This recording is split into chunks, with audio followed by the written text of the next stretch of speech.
Glória ao Salvador. Esse é o tema da mensagem de hoje. Ele é o Salvador do mundo, né?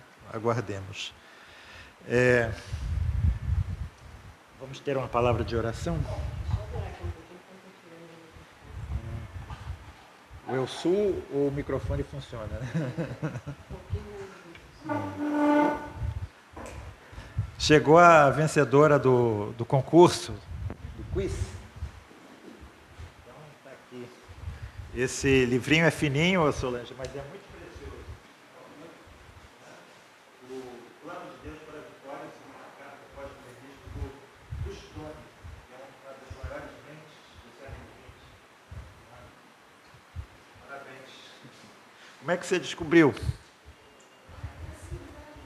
Hã? Não entendi. Ah, é conhecido seu? Antigo conhecido? Amigo de infância? Muito bem. Vamos ter uma palavra de oração, irmãos, pedindo que Deus abençoe esse período, né? A escola dominical, o culto. Nesse documentário, eu achei muito interessante. Eu fico, de certa forma, com uma certa inveja, né? Que o Martin Lloyd Jones, quando foi para Westminster Chapel, você conheceu lá, né? A igreja, ela tinha uma característica de, como é que eu vou dizer, de rodoviária, vamos dizer assim, né? Muita gente entrando e saindo, porque vinha gente de muitos lugares da Grã-Bretanha só para ouvi-lo pregar, iam e chegavam e depois saíam, né? E ele se preocupava muito com a vida da comunidade local, da igreja local, ou seja, então havia 3.000 pessoas, mas havia um grupo de pessoas que eram os membros da igreja, que eles ficavam lá. Então eles chegavam 9 horas da manhã, tinha o culto, né? Tinha a escola dominical, depois eles almoçavam juntos.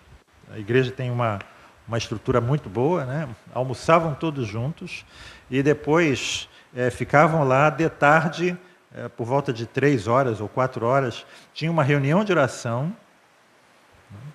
Depois tinha um outro culto à noite, e a filha dele dando lá o testemunho, né, de que eles chegavam em casa por volta de 10, 10 e meia da noite, né? Então passavam o dia na igreja. Eu tenho uma certa inveja disso, irmãos. Eu tenho um sonho de que a gente possa ter alguma estrutura melhor para que a gente possa fazer isso também, né? Dividir aí as panelas, juntar as panelas na realidade, né? Vamos ter então essa palavra de oração, pedindo que Deus abençoe o nosso dia. Qualquer irmão que desejar pode fazê-lo.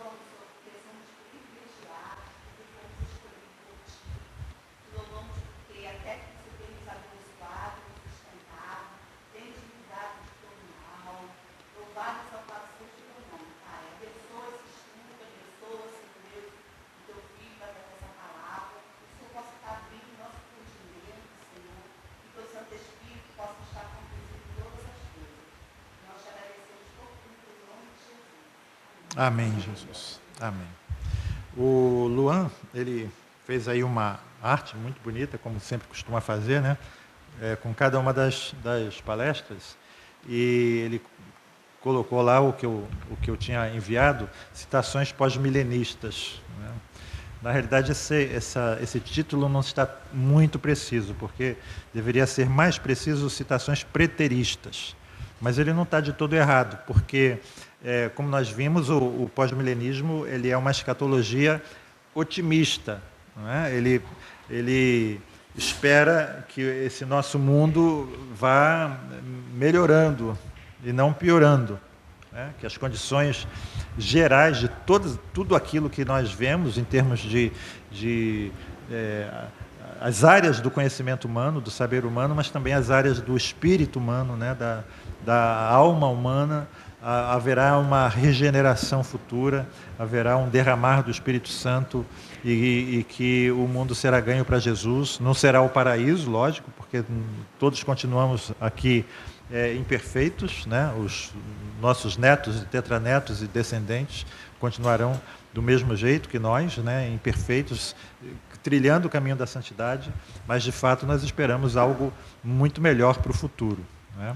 Mas nós temos os textos ditos, os textos pessimistas das Escrituras Sagradas. Nós temos o pequeno Apocalipse, que é Mateus 24, né? Nós temos o Apocalipse, nós temos algumas passagens de Jesus, onde ele diz, por exemplo, que muitos são chamados, poucos escolhidos, porventura o Filho do Homem vai encontrar fé na terra quando retornar, né? Então, existem muitos textos que aparentemente dão uma noção de que o mundo vai piorar e não melhorar. O próprio Martin Lloyd Jones, nesse documentário, alguns trechos de mensagens dele que são faladas, né? O locutor fala alguns trechos, e ele também tinha essa perspectiva pessimista a respeito do futuro, né? Inclusive, ele ele nasceu em 1899, né, em 20 de dezembro. Então ele atravessou a Primeira Guerra, a Segunda Guerra, né, os bombardeios de Londres, e então isso de certa forma ajuda, né, a pessoa a olhar para a Bíblia com essa perspectiva, né? Um dos argumentos do Augusto Nicodemos é esse: você está vendo o mundo melhorar? Então, como é que você pode crer que o mundo vai melhorar se você olha em redor e está vendo o mundo piorar? É um argumento muito bíblico, né? Com todo o respeito que nós temos ao nosso irmão. Então, nós temos ali aqui algumas citações preteristas feitas por grandes homens de Deus do passado.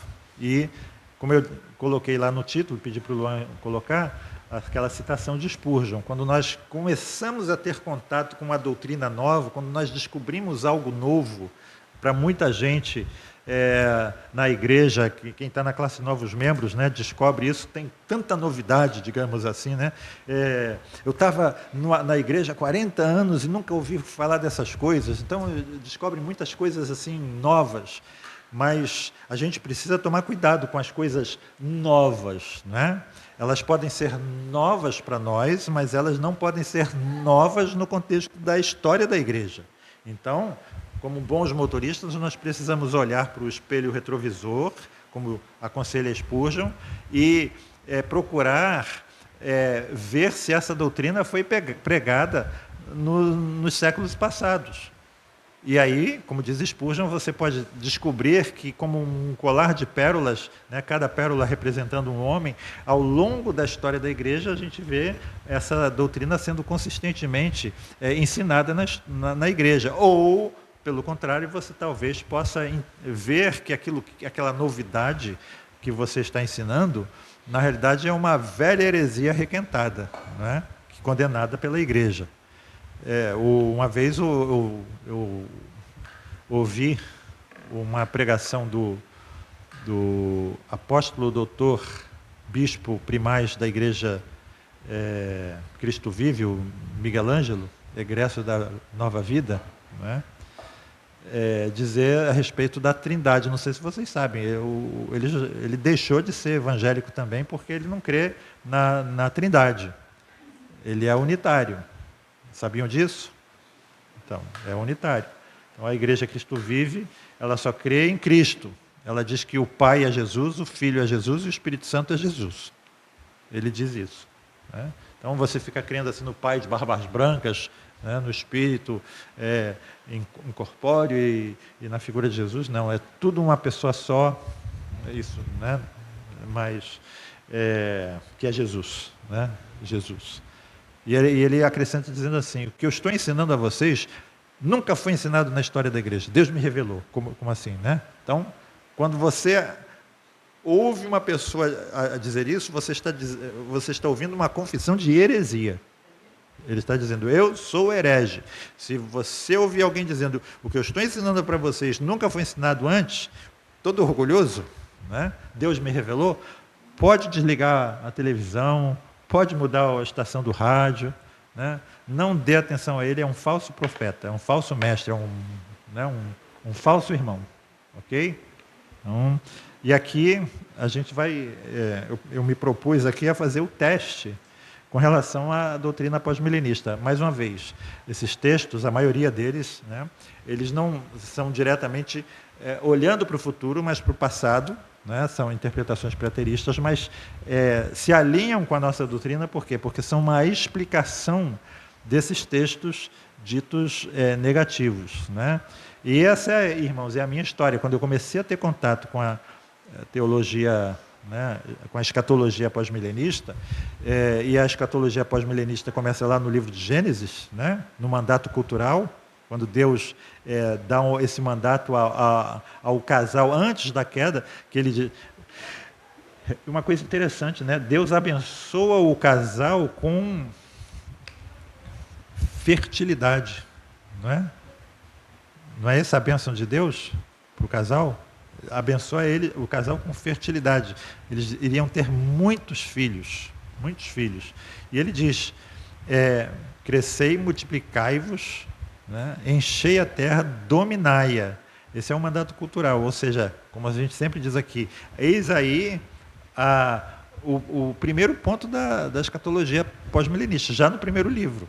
O plano, o objetivo, o plano de Deus com relação ao mundo que ele criou é que o mundo seja cheio de uma semente santa, que o honre e que faça com que todos os aspectos da humanidade, cultura, política, economia, justiça, tudo se renda aos pés do Senhor Jesus. Os reinos deste mundo pertencem ao Senhor e ao seu Cristo, e ele reinará para sempre. Como diz o Aleluia de Handel. Eis o propósito de Deus. Gênesis capítulo 2. E aí, eu, como sempre digo, Gênesis 3, nós temos o pecado. O pecado fez com que o plano original de Deus, de que a terra fosse cheia de uma semente santa, tenha sido frustrado. Ou seja, o plano de Deus se frustrou com o pecado humano. Um amigo meu calvinista, uma vez conversando comigo a respeito do pós-milenismo, eu acho interessante, irmãos, que gente boa, né, reformados, ficam às vezes muito nervosos com o pós-milenismo. Não sei o que acontece.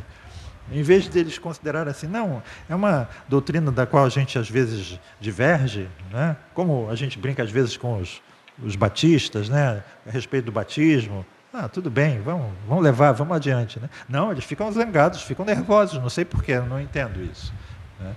E ele, meio nervoso, ele disse, eu não creio nisso, porque eu creio na total depravação humana.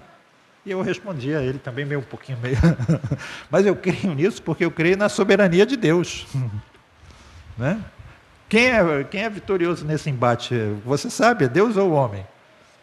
E a gente sabe, como diz Jó, os planos de Deus não podem ser frustrados. Deus não tem plano B. Então está ali muito claro o plano de Deus para a terra. Né? O pecado não frustra esse plano. Tá? E aí eu comecei a estudar no Antigo Testamento as grandes declarações do Antigo Testamento, os salmos, as ousadas declarações dos salmos. A gente vai ver hoje na análise de Zacarias capítulo 9 também, como a Bíblia é pontilhada dessas afirmações, que que olham para o futuro de uma forma extremamente otimista. Mas aí me veio à mente exatamente esses textos ditos pessimistas. E uma pessoa que me ajudou muito foi o Frank Brito, que me enviou lá vários textos, né, interpretando as seções ditas pessimistas das Escrituras e me introduziu no chamado preterismo parcial. Né? O preterismo parcial. Então, vamos lá as citações. Primeira, com relação a todas aquelas afirmações de Jesus em Mateus capítulo 24, de guerras, rumores de guerras, né? Do abominável da desolação.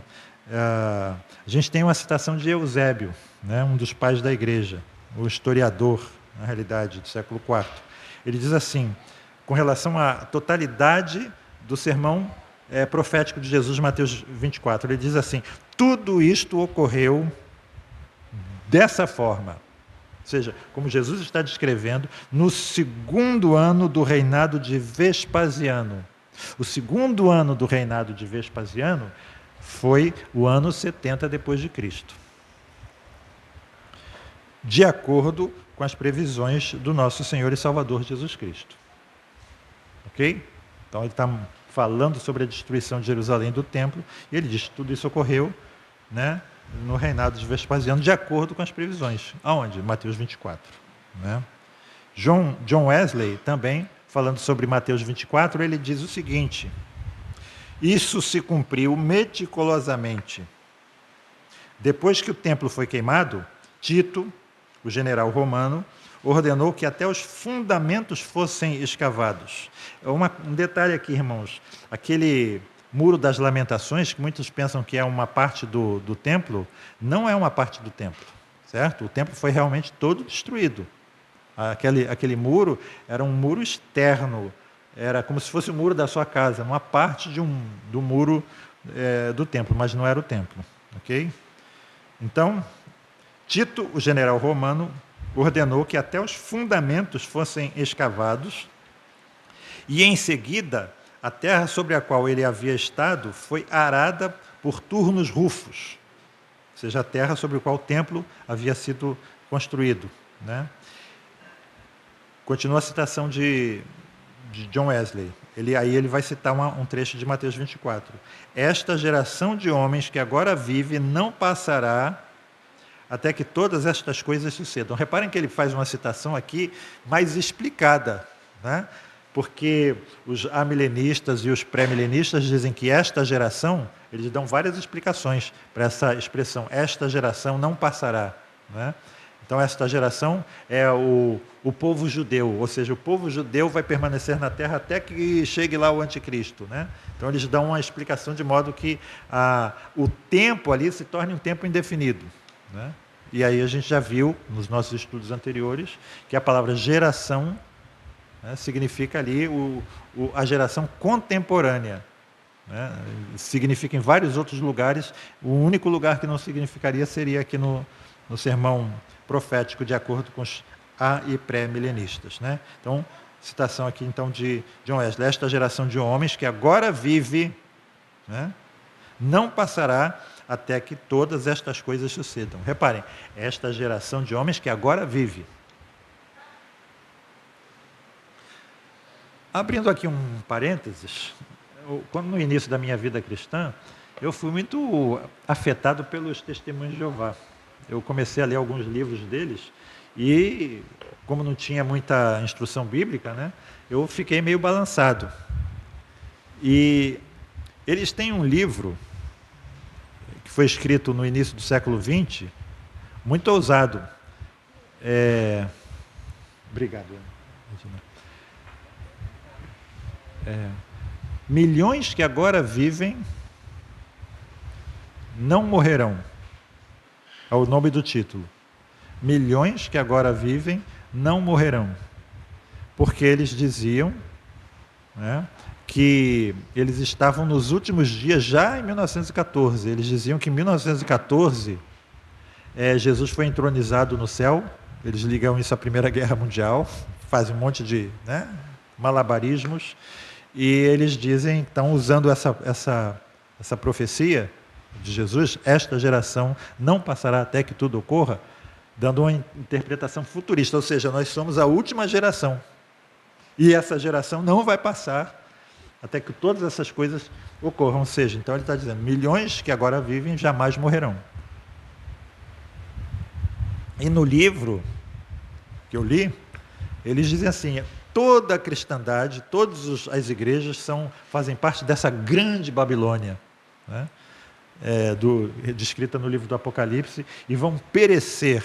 Só aqueles que pertencem à organização dos Testemunhos de Jeová vão sobreviver ao Armagedon. Né?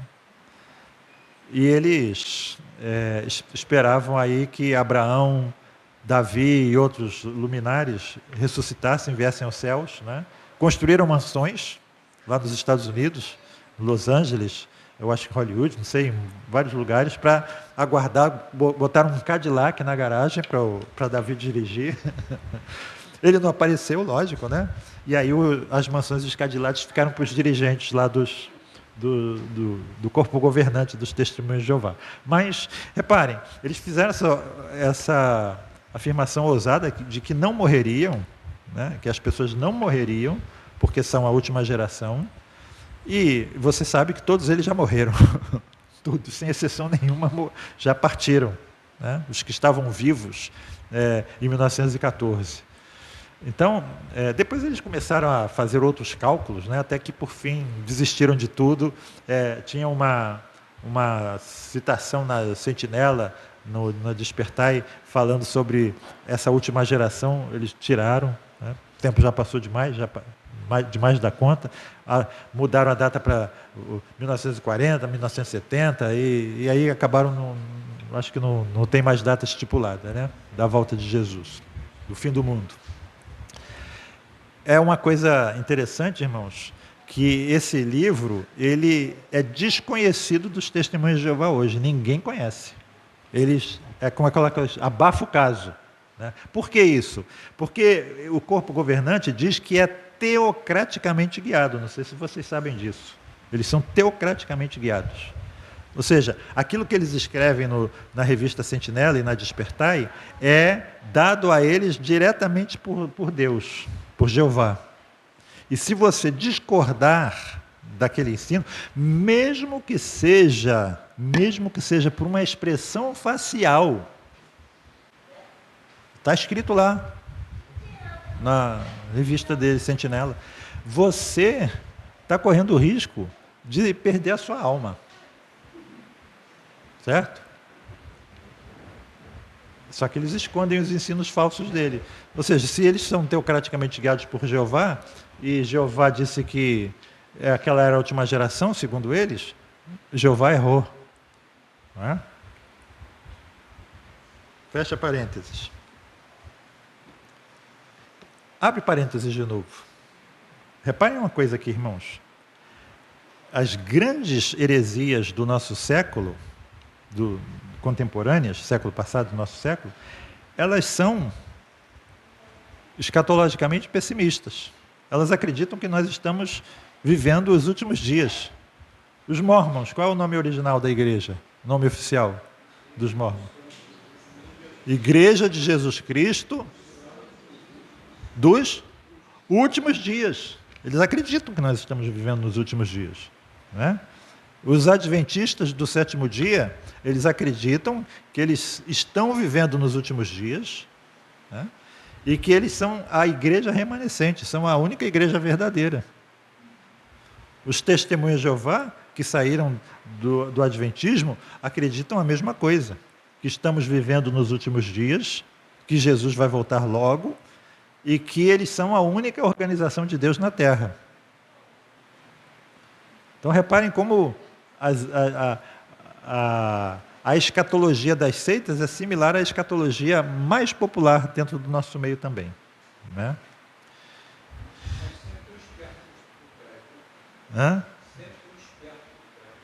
Sempre tem um esperto por trás, e muitas vezes tem um esperto por trás. Eu acho interessante que, citando aqui o nosso irmão Silas Malafaia, né, ele já disse uma vez que o calvinismo ele é pernicioso, né? Ele é uma doutrina nefasta, diabólica, porque ele retira do homem o temor de perder a sua salvação. Ou seja, é muito salutar, é saudável que a gente viva a nossa vida cristã com medo de perder a salvação. Porque esse medo é que nos refreia de cometer pecados. E é a mesma coisa com relação à pregação do Evangelho. Nós tiramos o poder do Evangelho ao não dizer que Jesus vai voltar logo, a não dar medo às pessoas, mostrando para elas um apocalipse que em breve vai acontecer no mundo. Já viram esses filmes com relação ao Apocalipse? Mostra bombas explodindo, né? Pessoas em convulsão nas ruas, se matando umas às outras, brigando. Não é assim que acontece? Árvores secas, enchentes, tufões, terremotos. É o que eles mostram. E isso assusta, né? Quando a gente ouve a palavra apocalipse, qual é a ideia que a gente tem normalmente, popularmente? Opa, é um medo danado. Então esse medo ajuda na pregação do evangelho. Então quando a gente prega uma escatologia otimista, é a mesma coisa, isso é diabólico, é pernicioso. Tira o temor dos homens. Eles deixam de ir a Cristo por causa disso. Né? Fecha parênteses. Então, Tito, general romano, ordenou que até os fundamentos fossem escavados e, em seguida, a terra sobre a qual ele havia estado foi arada por turnos rufos. Esta geração de homens que agora vive não passará, diz Wesley, até que todas essas coisas sucedam. Esta expressão, continua John Wesley, implica que parte daquela geração teria morrido, mas não toda ela. E assim sucedeu exatamente, pois a cidade e o templo foram destruídos 39 ou 40 anos depois. Embora alguns tenham morrido, evidentemente, né? Não foi toda ela que morreu, e grande parte deles estavam vivos ainda, estava viva quando a cidade e o templo foram destruídos, 39 ou 40 anos depois. Diga.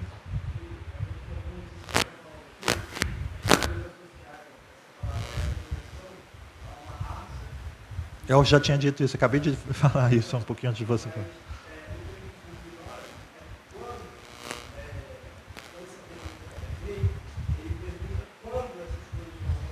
Uhum. Seria muito estranho, hermeneuticamente impossível de perguntar quando e você me responder quem. Fica fora de lógica isso. Uhum. Se ele falar essa geração passará, ele vai fazer que tempo vai passar. Não é uma raça, é como você fala. A pergunta está na pergunta. Quando essas coisas vão acontecer?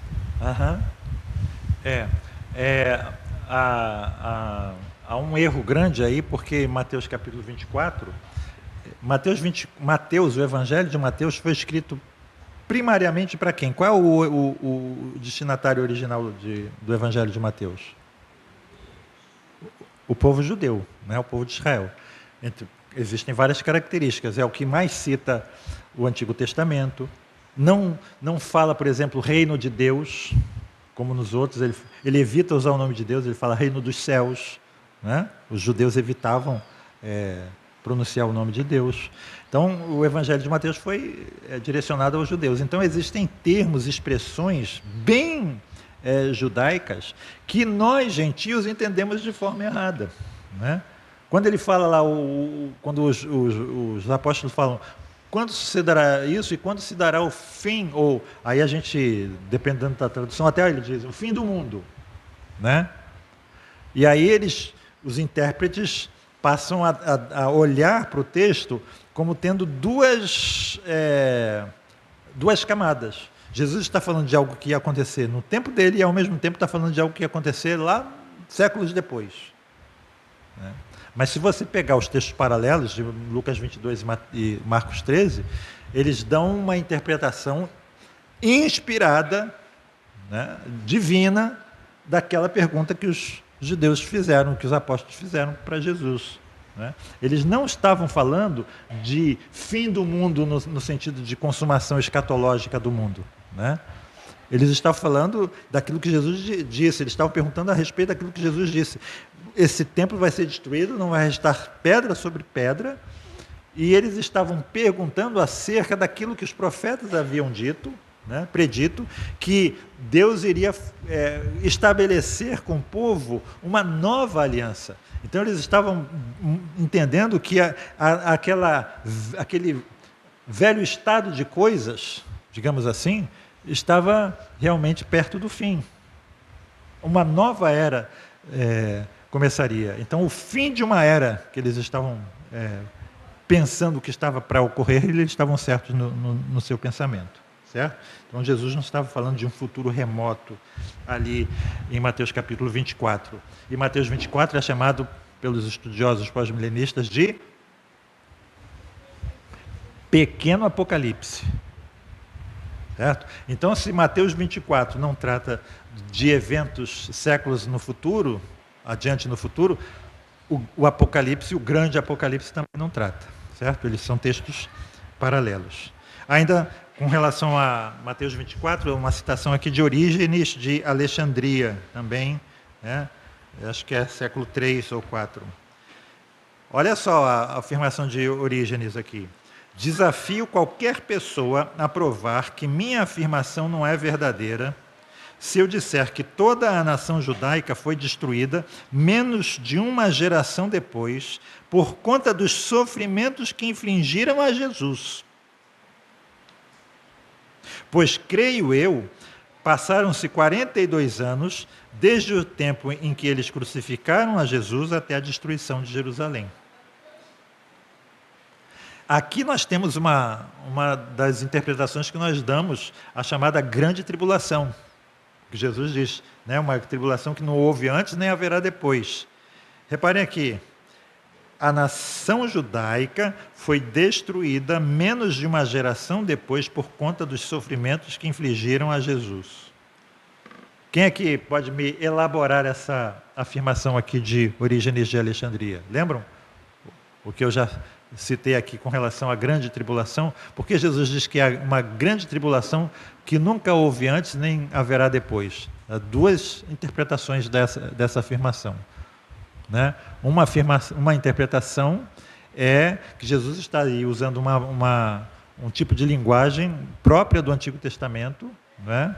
Para dar ênfase a essa grandeza. Então a gente vê que essa afirmação não é entendida literalmente no Antigo Testamento. Por exemplo, se diz de Davi que nunca houve um rei antes dele, nem depois. Mas depois se diz de Ezequias a mesma coisa, que nunca houve um rei antes dele, nem nunca houve depois. Então, há várias ocasiões em que essa afirmação é dita no Antigo Testamento, mas não significa literalmente que nunca houve antes um e nenhum semelhante depois. Certo? É uma expressão de linguagem, né? Uma expressão idiomática, né? Que diz assim, é um grande rei, um grande rei. Então Jesus está dizendo ali que foi uma grande tribulação, só isso. Mas aqui também é uma outra interpretação, e qual é? Que é essa aqui de Orígenes. A nação judaica foi destruída menos de uma geração depois por conta dos sofrimentos que infligiram a Jesus.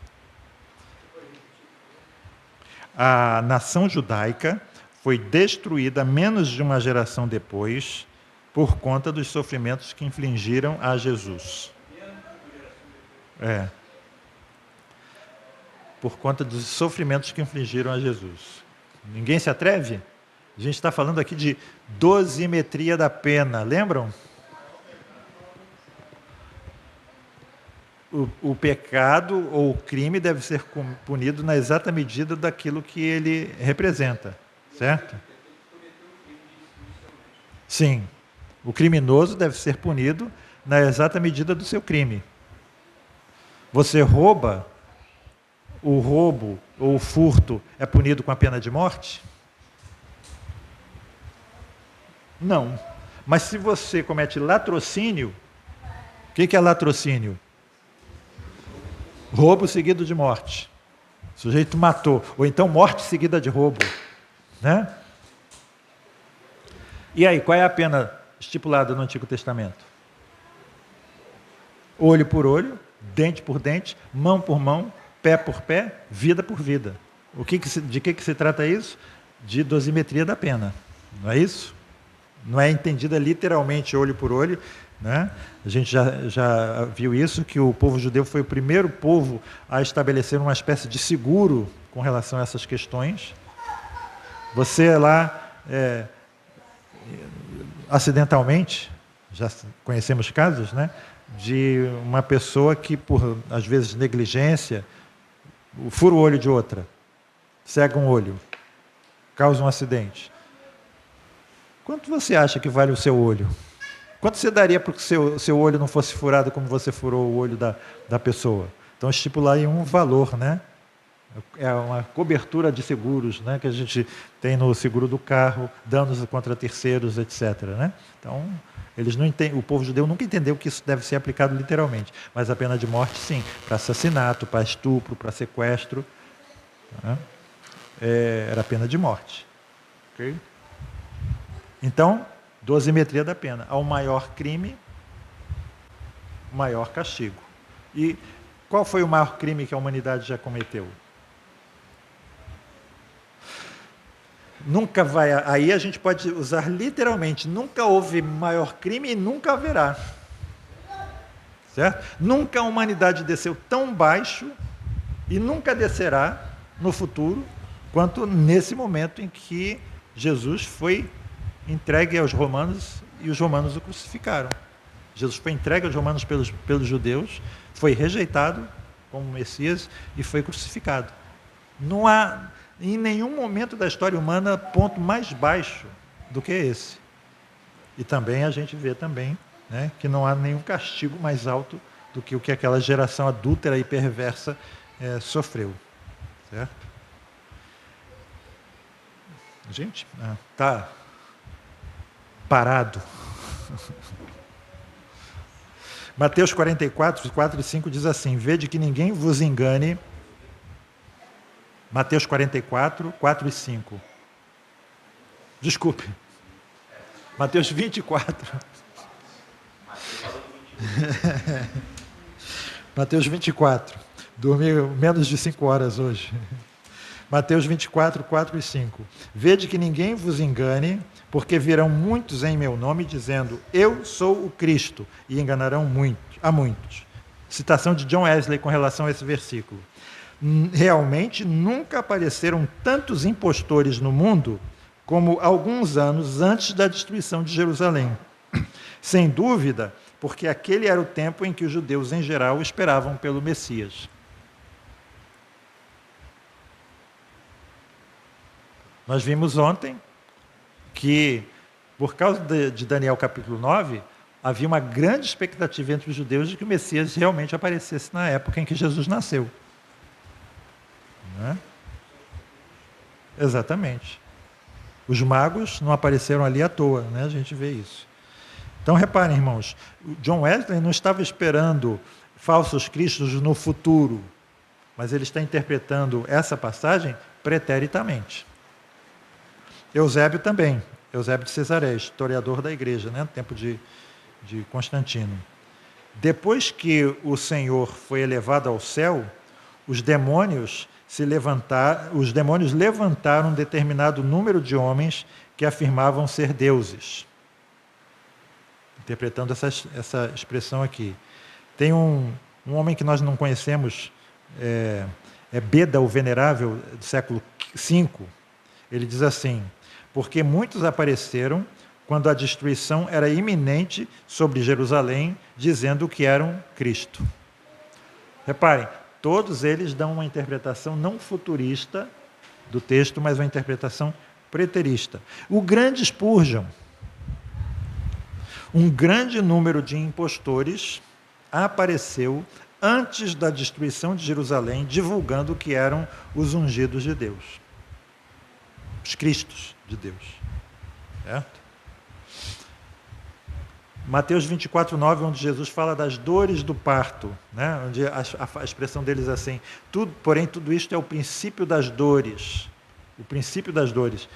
Os pré e os A estão esperando o princípio das dores para já. Os adventistas do século dia, os testemunhas de Jeová, os mormons estão esperando o princípio das dores para daqui a pouco. Né? Aguardem que vai piorar tudo. Vai ficar tudo, né, muito pior do que está. Isso é o princípio das dores. João Crisóstomo, grande João Crisóstomo, língua de ouro. Ele fala sobre os prelúdios dos problemas dos judeus. Isto é, o princípio das dores. Desculpe, tudo isto é o princípio das dores. Isto é, dos problemas que lhes sobrevirão. Mateus 24, 14. E este evangelho do reino será pregado em todo o mundo. Mundo aqui, qual é a mesma palavra? Grega.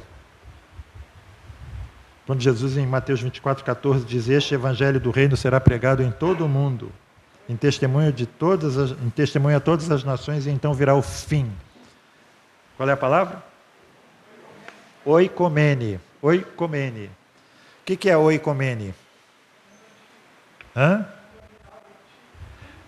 Oikos, em grego é casa, né? Oikos é casa. Mene é comum. Então, da onde vem a palavra ecumenismo, né? Oikomene, no grego da época, na expressão da época, significava exatamente o mundo civilizado, que para eles era circunscrito ao Império Romano. A gente vê isso, por exemplo, em Lucas capítulo 2, quando César Augusto decreta o censo em todo o mundo. Né? Todo mundo tinha que ser recenseado. Que mundo é esse? É o oikomene, é o império.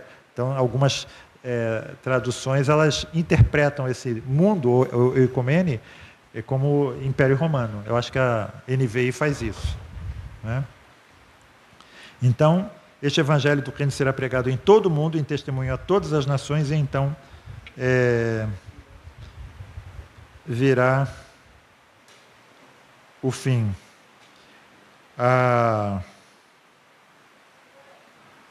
Eusébio, o ensinamento da nova aliança alcançou a todas as nações, e de uma só vez os romanos sitiaram Jerusalém e destruíram a cidade e o templo.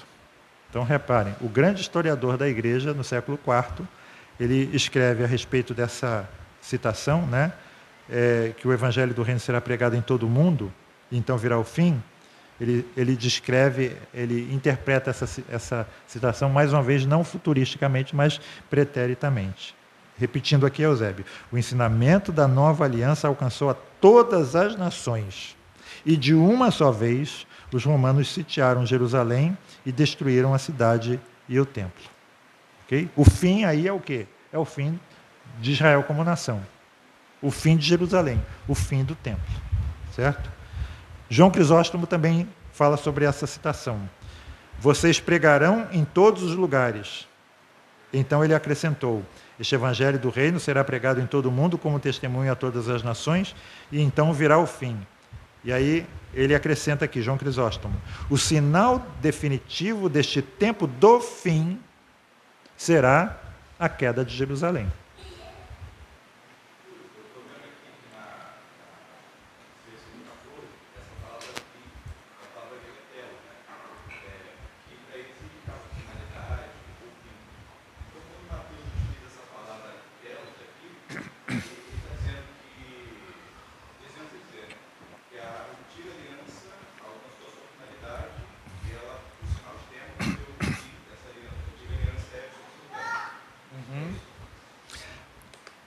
Também pode ser assim visto como isso. Então, mas ele está tratando aí realmente do fim de uma era.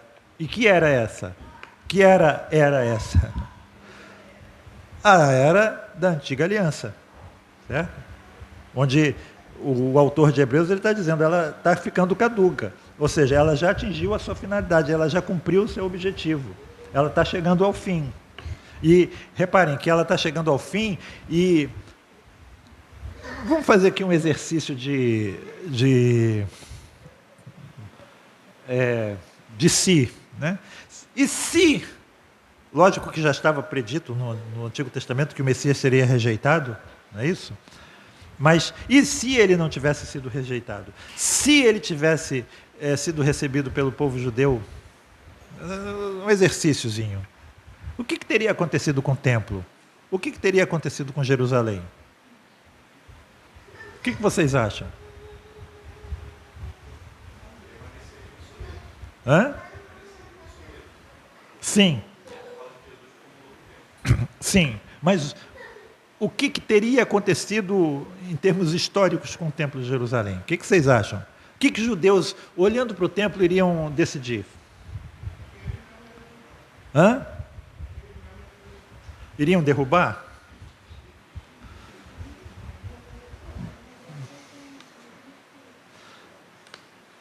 Fala aí.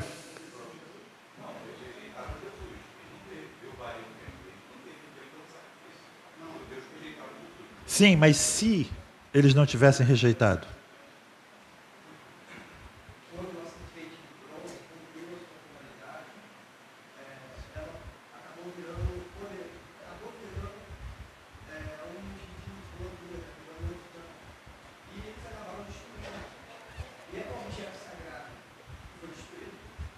Sim. Mas reparem, ela foi destruída por quê? Isso. E se ela não tivesse virado? Tanto que durante séculos em que ela não havia ainda se transformado num objeto de idolatria, ela permaneceu, né? Ela foi guardada. Hã? Sim, né? Talvez estivesse sendo usado como uma igreja, gentios e judeus adorando juntos, né? Mas é lógico que aí o sistema sacrificial teria sido abolido, os sacerdotes teriam se tornado obsoletos, o sumo sacerdote teria se tornado obsoleto, não haveria mais sacrifícios. Talvez assim a gente pudesse dizer, não haveria necessidade do templo ser destruído, porque eles entenderiam que aquilo é não é mais para aquela finalidade de sacrifícios. Sobre o versículo 14 especificamente, Jesus, ele é a resposta exata da pergunta do versículo 3. Eles perguntam que sinal haverá da tua vida e do fim. E aí Jesus responde no 14, não virá do fim. Exatamente. É a exata resposta da pergunta. Exatamente. Né? É aquilo que o Luan estava citando. O fim. Quando eles perguntam sobre o fim, não é o fim escatológico, né? É o fim predito pelos profetas, quando a lei, né, a antiga aliança teria sido cumprida, o seu objetivo. Né? Não a lei, mas a antiga aliança, o antigo pacto. Né? Um detalhe aqui, um parênteses. Lembram quando os judeus se deparam com um problema, os judeus crentes, os apóstolos, de um grande número de gentios convertidos, e aí se dá aquele problema lá na igreja de Antioquia com os judaizantes, e Paulo vai a Jerusalém, e em Atos 15 se reúne o primeiro concílio da igreja, para definir o que vão fazer com os gentios, é necessário que eles guardem a lei, que eles sejam circuncidados, e a resposta dos judeus eles não precisam ser circuncidados, eles não precisam guardar as prescrições dietéticas da lei, não é?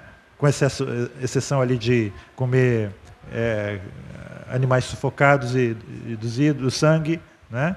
E Tiago dá a razão, ainda tem muito judeu misturado com gentios, então vamos escrever que eles se abstenham disso, né? Política de boa vizinhança, digamos assim. Né? Então, o que eles estavam respondendo? Que para você se tornar um cristão, você não precisa antes se tornar um judeu. Certo? Todo mundo concorda? Só que o que aconteceu depois? Quando a igreja gentílica se estabeleceu e os judeus convertidos ao cristianismo, eles falam sobre isso, há muitos escritos sobre isso, né? Que ao judeu convertido era requerido pelas igrejas que ele deixasse de ser judeu, que ele abjurasse tudo aquilo que pertencia à cultura do Antigo Testamento. Ou seja, você não vai mais comemorar as festas, você não vai mais comemorar a Páscoa do jeito que você comemora, tirando o fermento da sua casa, certo? Todas aquelas tradições judaicas que pertencem à cultura hebraica devem ser abjuradas por você. E aí eles dizem assim, mas agora nós entendemos o que elas significam. E por entender o que elas significam, eu passo a amar muito mais ainda a minha cultura. Então eu tenho a sombra e eu tenho o cumprimento da sombra. Então quando eu participo da festa da Páscoa, é a sombra, eu entendo mais ainda o cumprimento dela em Cristo Jesus. Então eles entendem que eles não precisam negar a cultura judaica que pertence a eles. Ou seja, eu posso circuncidar o meu filho, continuar circuncidando e ao mesmo tempo batizando. Eu batizo. Eu circunciso não porque é requerido, mas porque faz parte da minha cultura. Não é algo religioso. Eu sei que é uma sombra, e o cumprimento dela é o batismo. E eu batizo a minha filha, menina, né? Também. Então, eu sei que nós somos um em Cristo, mas eu tenho uma cultura, entende? E eu não renego essa cultura. É lógico também que eles sabem que eles não vão precisar nunca mais fazer nenhum sacrifício de animais. Não sei se vocês sabem, entre alguns grupos judaicos, que na época do dia da expiação, quando o sumo sacerdote precisava lá entrar no Santo dos Santos para fazer uma expiação pelos pecados do povo, né, uma expiação especial, muitos judeus, eles pegam um galo, rodam assim por cima da cabeça e depois degolam um galo, como um sacrifício de sangue, né? emulação grosseira do sacrifício no templo. Mas isso não tem eficácia nenhuma, eles mesmos sabem disso. Eles só estão tentando recriar algo que já foi perdido há séculos, né? Há milhares de anos. Então, aquilo que eu já falei aqui do meu primeiro pastor, né? Cohen, como assim os pecados são perdoados? Se só podem ser perdoados mediante o sacrifício só pode ser feito no Templo de Jerusalém. Não sabe dizer como que os pecados são perdoados. Mas esses judeus que se convertem a Cristo, eles sabem como seus pecados são perdoados. Ok?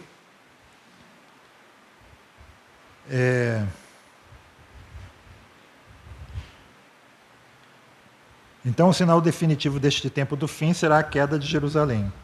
Justino Mártir. De Jerusalém saíram pelo mundo homens em número de 12, e pelo poder de Deus, eles proclamaram a palavra a toda raça de homens. Okay? Charles Spurgeon, ainda sobre essa pregação do Evangelho a todo mundo, né? Houve um intervalo suficiente para a plena proclamação do Evangelho pelos apóstolos e evangelistas da igreja cristã primitiva, bem como para a congregação daqueles que reconheciam o Cristo crucificado como o verdadeiro Messias, ou seja, judeus. Depois veio o terrível fim que o Salvador previu e predisse, cuja expectativa extraiu de seus lábios e de seu coração o triste lamento que se seguiu à sua profecia sobre a condenação que aguardava sua capital culpada. Ou seja, Spurgeon também está interpretando preteritamente a profecia que o Evangelho será pregado a todas as nações e então viria o fim. O fim seria exatamente esse lamento sobre a condenação que aguardava a capital culpada. Alguns pós-milenistas eles vão interpretar esse texto, né, e também o Apocalipse como a descrição de uma carta de divórcio que Deus está dando ao povo judeu pelo fato deles terem adulterado, né, digamos assim, um adultério definitivo quando eles recusaram receber o Messias. Né? Mateus 24, 15 e 16. Quando, pois, virdes o abominável da desolação de que falou o profeta Daniel no lugar santo, qual é o lugar santo? Jerusalém. Quem lê, entenda. Então, os que estiverem na Judéia, fujam para os montes. Isso é Mateus 24, 15.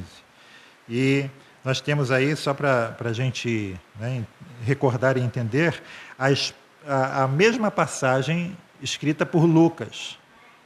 Certo? Então, Lucas ele vai dar um entendimento aos gentios, que os gentios poderiam ter um entendimento diferente lendo Mateus 24, 15. Ou seja, Lucas vai nos dar uma interpretação inspirada por Deus daquilo que Mateus 24, 15 queria dizer. O que é o abominável da desolação que o profeta Daniel escreveu? Quando vocês virem o abominável da desolação de que o profeta Daniel escreveu no lugar santo, né? Quem lê, entenda. Então, os que estiverem na Judéia, fujam para os montes. Ou seja, Jesus está dizendo que é possível fugir. No Apocalipse, descrito pelos pré-IA, não é possível fugir, vai pegar a terra inteira. Né? Lucas 21 diz assim: quando, porém, vir de Jerusalém, e aí no lugar de abominável da desolação, ele diz, reparem que no lugar, em vez de lugar santo, ele diz Jerusalém. E em lugar do abominável da desolação, ele diz assim, sitiada de exércitos. Quando, pois, virdes Jerusalém sitiada de exércitos, sabei que está próxima a sua devastação de Jerusalém. Então, os que estiverem na Judéia, fujam para os montes. Lucas 21, 20 e 21. Citação aqui de João Crisóstomo. O abominável da desolação significa o exército pelo qual a cidade santa de Jerusalém se tornou um lugar desolado. Certo? Reparem, João Crisóstomo está nos dando uma interpretação de Mateus 24. De abominável. O que é o abominável da desolação? É o exército pelo qual a cidade santa de Jerusalém se tornou um lugar desolado. Que exército é esse? O exército romano. Ok, irmãos? Então, nada de um anticristo futuro, né? Que vai entrar no templo, lá depois de 3 anos e meio de pacto pela paz mundial, e ele vai acabar com a oferta e o sacrifício, como nós vimos ontem. Não é nada disso, né? A coisa aqui é muito mais simples, né?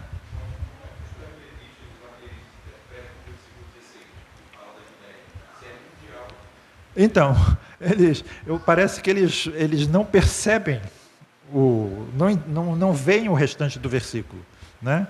É interessante isso. Às vezes nós não vemos também. Na terça-feira, eu vou falar sobre a grande comissão. Na realidade, o Natan postou um texto no grupo dos homens só, né? Eu acho que no grupo dos amigos, o autor do livro que você está lendo, sobre homens, Douglas Wilson, uma pregação do Douglas Wilson, onde ele fala do erro que todos cometem quando leem a grande comissão. Viram? O erro que todos cometem quando leem a grande comissão? Querem que eu dê spoiler da terça-feira?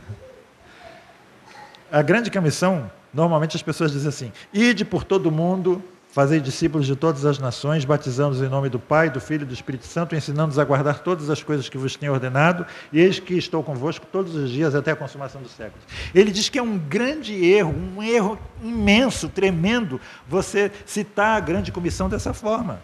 E eu concordo com ele, porque a grande comissão não começa aí. Ela começa assim: eis que todo o poder me é dado no céu e na terra. E o Douglas Wilson, ele diz assim, reparem, Jesus não está dizendo assim, todo o poder espiritual me é dado. Não, ele está dizendo que o poder é dado a Cristo no céu e na terra, todo. E é com base nisso que Jesus vai dizer, portanto, e com base nisso, com base no que eu acabei de dizer para vocês, que eu sou o Senhor do céu e da terra, vão pelo mundo e façam discípulos, para que eles se submetam à minha autoridade. Então, a base da grande comissão é o senhorio de Cristo sobre todo mundo. A gente vai bater muito nisso. Então, reparem como às vezes, frequentemente, lê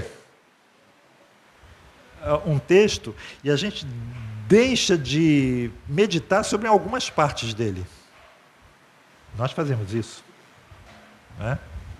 Nós fazemos isso. Então, ainda citando o abominável da desolação, citando mais uma vez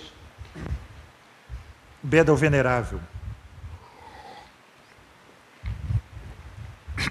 Quando da aproximação da guerra com Roma e do extermínio do povo judeu, todos os cristãos que estavam naquela província, advertidos pela profecia, reparem, quando vocês começam a verem isso, fujam para os montes, se vocês estão na Judéia. Então, todos os cristãos que estavam naquela província, advertidos pela profecia, fugiram para longe, como a história da igreja relata. E retirando-se para além do Jordão, permaneceram por algum tempo na cidade de Pela. Okay? Charles Spurgeon. Eita, acabou o tempo. Vou dar uma corridinha aqui, irmãos. Os cristãos de Jerusalém e das cidades e aldeias vizinhas na Judéia fugiram para a cidade de Pela, nas montanhas da Pérea, onde foram preservados da destruição geral que atingiu os judeus. Não houve tempo a perder antes da investida final contra a cidade culpada. O homem no eirado não pôde descer para tirar de casa alguma coisa. O homem no campo não pôde voltar atrás para pegar a sua capa. Eles precisaram fugir para os montes com o máximo de pressa no instante em que viram Jerusalém cercada de exércitos. Mateus 24, 21. Porque haverá então grande aflição, como nunca houve desde o princípio do mundo até agora, nem tampouco há de haver. E se aqueles dias não fossem abreviados, nenhuma carne se salvaria, mas por causa dos escolhidos serão abreviados aqueles dias. Alguns falam dessa grande aflição ou grande tribulação, dizendo que nós estamos errados, né? Porque ela não foi tão grande assim. E o assassinato de 6 milhões de judeus no Holocausto. Então, o argumento aqui dos pós-milenistas é que, de fato, a destruição de Jerusalém não ocasionou um número de mortos igual ao número de mortos nos holocaustos produzidos pelos comunistas, nos genocídios produzidos pelos muçulmanos, né? no Holocausto judaico aqui produzido pelos nazistas. Há um número muito maior de mortos no século XX do que houve lá no século I, até porque a população do século I era muito menor do que a população do século XX. Não é? Mas Jesus estava falando aqui em termos de ser ela a maior calamidade no sentido de sofrimento, de angústia, não é? E aí independe de número de pessoas. E talvez a gente possa ver também que, embora houve um número menor, proporcionalmente à população judaica da época, morreu muito mais gente, né? Então, descrição aqui de Joséfo, né? Joséfo narra aqui algumas coisas muito terríveis. Ele fala sobre uma mulher assassinando o seu filho bebê, cozinhando-o, comendo a metade dele, e depois discutindo com ladrões que invadiram a sua casa em busca de comida, quem comeria a outra metade. Né? Joséfo também fala que os judeus engoliam diamantes e pedras preciosas na esperança de fugir e de levar esses diamantes e pedras preciosas em segurança para outros lugares. E os romanos, ao saber disso, ao capturar as pessoas na cidade, abriam seus estômagos e suas entranhas, cortando-os à procura de qualquer coisa que pudessem encontrar. Depois que o general Tito pôs fim a essas práticas, um novo tipo de tortura teve início. Joséfo escreveu que quando os homens que tentavam fugir da cidade a fim de encontrar comida eram capturados, os soldados romanos cortavam suas mãos e os mandavam de volta para dentro da cidade. Quando os soldados romanos finalmente tiveram ordem para invadir Jerusalém, Joséfo conta que milhares de homens foram chicoteados, torturados, crucificados. Homens eram pregados a cruzes na frente da cidade até não haver mais lugar para elas. Todos os habitantes de Jerusalém foram mortos, com exceção de 97.000, que foram levados para serem escravos nas minas egípcias ou dadas como presentes nas províncias do império para serem mortas nas arenas. Calcula-se que mais de 1 milhão de judeus morreram de inanição, doenças e suicídios, e mortes violentas, não só em Jerusalém, como em Israel, né, na Judéia, num período de apenas 4 meses. Apesar da magnitude do Holocausto do século XX ter sido maior, a grande tribulação do ano 70 pôs fim à vida de uma porcentagem muito maior da população judaica. A população inteira no Império Romano, no século II, a gente está falando do século I, mas 100 anos depois, era de aproximadamente, isso eu fiz uma pesquisa, entre 50 a 60 milhões de habitantes. A população inteira do Império Romano, século II, era entre 50 e 60 milhões. E aí, Flávio Joséfo diz que aproximadamente 1 milhão de pessoas morreram, né? Só na província da Judéia. No início do século XVI, ainda pesquisa minha, a população de Portugal era de cerca de 1 milhão e 100 mil habitantes. Ou seja, a destruição de Jerusalém matou o equivalente à população inteira de Portugal do início do século XVI, na época que Portugal descobriu o Brasil. Okay? Charles Spurgeon. A destruição de Jerusalém foi mais terrível do que qualquer coisa que o mundo jamais testemunhou, quer antes ou desde então. Até Tito pareceu ver na sua obra cruel a mão de um Deus vingador. Verdadeiramente, o sangue dos mártires mortos em Jerusalém foi amplamente vingado quando toda a cidade se tornou um verdadeiro acéldama, ou campo de sangue. Eusébio. Milhares e milhares de homens de todas as idades, que juntamente com mulheres e crianças pereceram pela espada, pela fome e por inúmeros outros tipos de morte. Tudo isso, qualquer pessoa que deseje, pode extrair em detalhes precisos das páginas da história de Joséfo. Jonathan Edwards, é evidente que quando Cristo fala sobre sua vinda, sobre ele ser revelado, sobre a sua entrada no seu reino, ou sobre a vinda do seu reino, ele diz respeito à sua aparição naquelas grandes obras do seu poder, justiça e graça que ocorreram na destruição de Jerusalém e em outras providências extraordinárias que deveriam ocorrer nesta ocasião. Ou seja, Jonathan Edwards está falando que todas essas palavras ali sobre a vinda de Jesus, Mateus 24, não é uma vinda escatológica, mas é a vinda para aqui revelar as suas obras, justiça e graça na destruição de Jerusalém, certo? Então, irmãos, aqui algumas citações para terminar, gerais, que dão a entender que grandes homens de Deus eles tinham uma esperança pós-milenista, né? Orígenes, é evidente que toda forma de adoração será destruída, exceto a religião de Cristo, que será a única a prevalecer.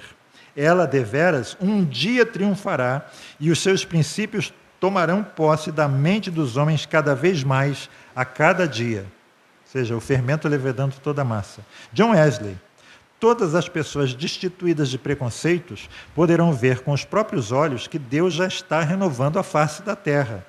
E temos fortes razões para esperar que ele terminará a obra que iniciou até o dia do Senhor Jesus, que ele nunca interromperá essa obra abençoada do seu Espírito, até que tenha cumprido todas as suas promessas, até que tenha posto fim ao pecado e à miséria, à enfermidade e à morte, e restabelecido a santidade e a felicidade universal, e feito com que todos os habitantes da terra cantem juntos, aleluia. O reino visível de Satanás será destruído e o reino de Cristo será estabelecido sobre as suas ruínas, em todo lugar, por todo o globo habitável. John Wesley não está falando de um futuro no céu, mas ele está falando de futuro aqui na terra. Charles Spurgeon, para terminar, última citação. Creio que o Rei Jesus reinará e que os ídolos serão completamente exterminados. Espero que o mesmo poder que transtornou o mundo uma vez ainda continuará a fazê-lo. O Espírito Santo jamais suportaria a acusação de ser atribuído ao seu santo nome o fato de não ter sido capaz de converter o mundo. O mundo. Certo? Então, é isso, irmãos. Alguma questão adicional? Dúvida?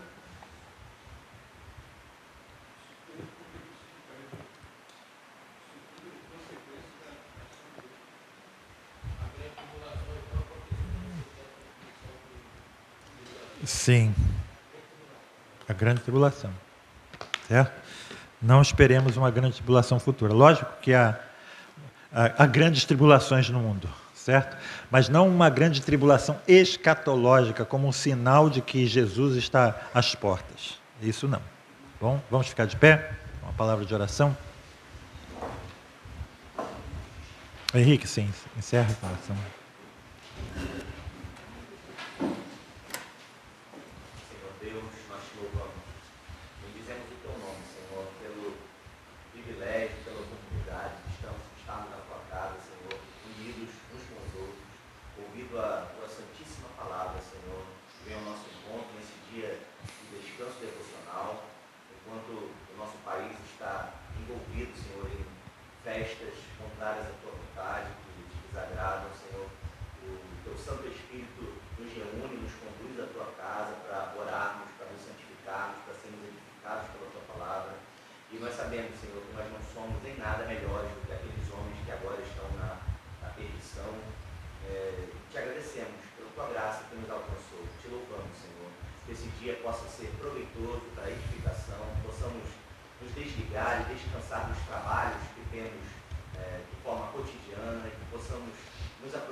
Possamos nos esforçar, Senhor, para fazer com que o Teu reino se estabeleça e a Tua